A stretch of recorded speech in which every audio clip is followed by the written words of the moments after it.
August 14th of 2021, and another tomato I'm super excited to show everybody.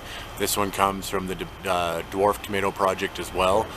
We grew 4 types of dwarf last year: the Dwarf Purple Heart, the Dwarf Peppermint Stripes, the Dwarf Lemon Ice, and the Dwarf Mr. Snow. This year we tried 3 new types: the Tasmanian Chocolate, which is this one right here, the Egypt Yellow, and the Emerald Giant. And the reason we got this one is we saw other people growing it. Not a lot of people are turned on to this Dwarf Tomato Project yet, but they create really stout, nice plants. Heard a lot of good things about the flavor on this one. I'm really excited about it. This is a black trifle tomato, and this is the Tasmanian Chocolate. Sorry, a little wonky on my camera here for a second. This is the Dwarf Tasmanian Chocolate. It's got a really similar color to a rust red, almost like the black trifle, so I was expecting it to be more of a purple or a brown tomato flavor, like you might see in a Cherokee Purple or a Black Crim, but seeing it the color of the black trifle gives me a lot of hope for it. It's a super producer. We gave out these dwarf tomato plants to several market vendors, friends, neighbors, other people like that. As far as the farm market, this is the first tomato that showed up. I don't know if they had any of the Lemon Ice Go, which is the first to show up in our yard, followed by the Mr. Snow. It's 2 plants in a bigger bucket here. It's the only dwarf tomatoes we doubled or put in a different container than these larger, I think they're 7-gallon containers. And this one is a 17-gallon container, which we normally grow our indeterminates in. So there's 2 plants in here, so it's been clustered in the corner. As you can see, there's quite a few. The shape on it alone would tell me that it's probably a little more prone to cracking, but I've been really surprised. This one is one that looks like a good tomato we're going to save seeds off of. And it is starting to get cracking, but if anybody knows how our July weather went, followed by the heat wave we're hitting again here in August, we might understand that that's not really that bad. That just started somewhat recently. This one has been a great tomato to save seeds for. And that's just like a dot where the flower was on there a little bit too long maybe. But it's a rust red. This is the Dwarf Tasmanian Chocolate, another strong, highly productive dwarf tomato project plant. Take it inside and see how it tastes. Love you guys. Catch you in a second. Alright, so the Dwarf Tasmanian Chocolate, it gets a little bit of a really dark green. It starts out light green, but it gets dark green shoulders a little bit on it. We've noticed tons and tons of these. I think when we first saw tomatoes show up at the farm market, it was 2 of these sitting at one of the vendors that we'd shared plants to. So really productive. I'm thinking if we would have given this a better spot in our yard, it would have been more or as productive as the Lemon Ice. And the Mr. Snow, it doesn't quite produce as much as this one or the Lemon Ice, I would have to say. It's just bigger tomatoes on it though. So go ahead and take a look at the inside of this. This one's feels like it might be a little overdone.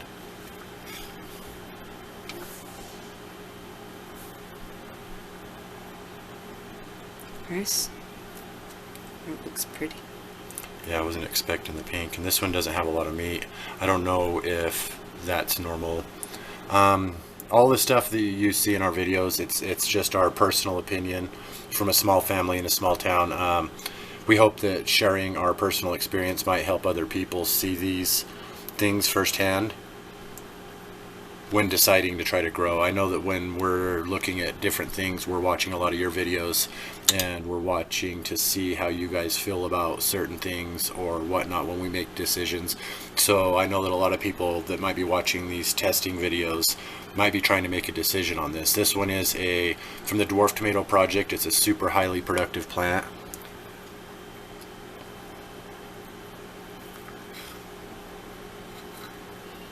We'll be saving seeds on this.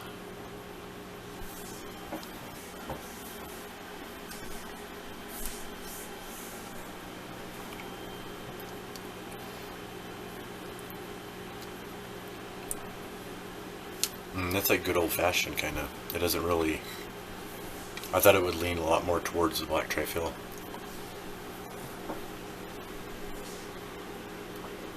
You think it's underdone? No, I think it might be a little bit over or grown a little bit different. Like it's one of the first tomatoes or the first tomato off that plant. So, I mean, it has a good flavor, but it feels like it's not. Maybe it's under a little bit. That's the top of the stem.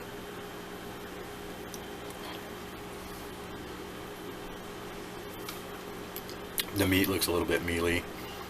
It tastes a little underdone. I don't think we'll save seeds off of this one just in case. Okay. So there's tons more that'll start ripening because we got this one off the vine. Flavor? It's really good. I just don't hold it up there with some of the other flavors of the chocolate or purple tomatoes that we eat.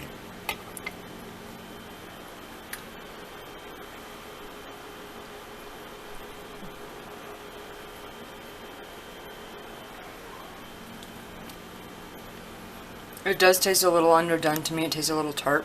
So I could see where the color might be similar to the trifil flavor, but it tastes more tart than that. Yeah, it is a little tart. It tastes a little underdone to me. I think if we would have kept it on the vine a couple more days, we probably would have gotten better flavor. But it does taste good. Just a little tart on the tart side. Yeah, yard tomato is always excellent, so we're trying to not be too biased when we pull each tomato out and tell everybody how excellent it is and how over the top and stuff. We want to try to point out any variation or something that might be a problem with it too. Really strong plants, really productive. Everybody else that's tried these has really liked the flavor. I can tell where this one has an excellent flavor. Yeah, but I feel like this one might have been a wonky grow, so might not even be the best for one of our tester videos.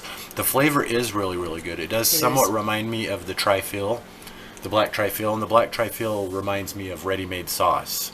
So I can almost taste that ready-made sauce, but there's a tangy bite, and I'm not quite sure if that's because it's underdone or maybe like the mass watering that happened in July from all the thunderstorms. It kind of ripened it a little bit off, or too fast or too slow, for example, and didn't give us the best look. I've seen a lot of better meat in these. I think if you were to have this in its normal shape, based on what I can tell right now, it would be like having somewhat of a medium-sized slicer tomato with a similar flavor to the black trifil. I don't know if it's that red rust color that kind of gives an almost old-fashioned flavor to tomatoes to me.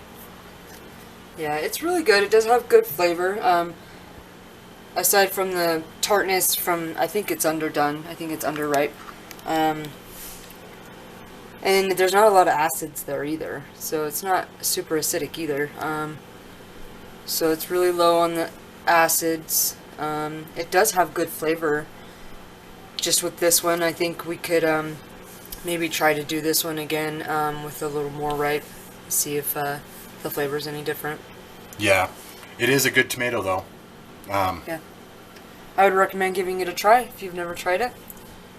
Even in this shape, the other two dwarfs that we've tested this year so far on camera was the Lemon Ice and the Mr. Snow. Yeah. And right offhand, I would give this a better flavor than both of those two. Yes. For some reason. I'm not quite sure why. Maybe it's I lean a little bit towards liking the darker or flavor of some of these other colors a little bit more. The Lemon Ice was a little bit too much tartness and sour flavor. The Mr. Snow is really good, but it's more of a sweet tomato. Oh, a fly landed on it. That's horrible. Alright, so this is the Dwarf Tasmanian chocolate. This is UT and Angel, and thought we would give this a quick little look. So really productive plant from the Dwarf Tomato Project. Catch you in a second. Pull those little flowers off. There's one there, one there, one there, one there, there. All three of those, both of these. Bunch of trusses up there. Couple under here, one in there, branches coming out here. It's kind of hard to see, but that one's over there. So it's producing a ton of tomatoes. It does remind me of that flavor. I'm guessing if it is ripe, it might not have the meat that I was hoping it would to make it a good slicer. I'm gonna lose my mind if this camera switches off on me again. All right, you guys. I wouldn't like it as much as a slicer as I would, but it might be good to pair up with a sauce. As far as a dwarf tomato that closest mimics the flavor of the black trifle, I would say this one would. I was hoping it would lean more towards like a Cherokee purple or a black crim or a carbon tomato, some of those other purple varieties. We are growing the dwarf purple heart again, which does, and there is a couple tomatoes on that one. It's also crowded. Considering that it's grown here well, this isn't the best looking plant, but this is also a good opportunity to show how strong these plants can get. So there's 2 plants in there. It branches up to 4, branching all the way up. It's leaning into this dwarf purple heart. It's leaning into this Mr. Snow over here. And yeah, we've had some strong winds and stuff, so we've trimmed back the tomatoes quite a bit. This is the Dwarf Tasmanian chocolate, a really productive, really excellent tomato, and I would recommend everyone give this at least one shot. I hate that our video might not show the best flavor on this, because I can really tell that it has an excellent flavor. I think it would work a little bit better in a sauce or a wet salsa possibly than the slicer that I would like. The shape makes it kind of prone to cat facing and splitting a little bit, but surprisingly enough, they didn't split with our crazy weather and crazy watering situation. So really excellent tomatoes, UT Angel and Kiddo, and we'll catch you next time. Love you guys. Thanks for watching.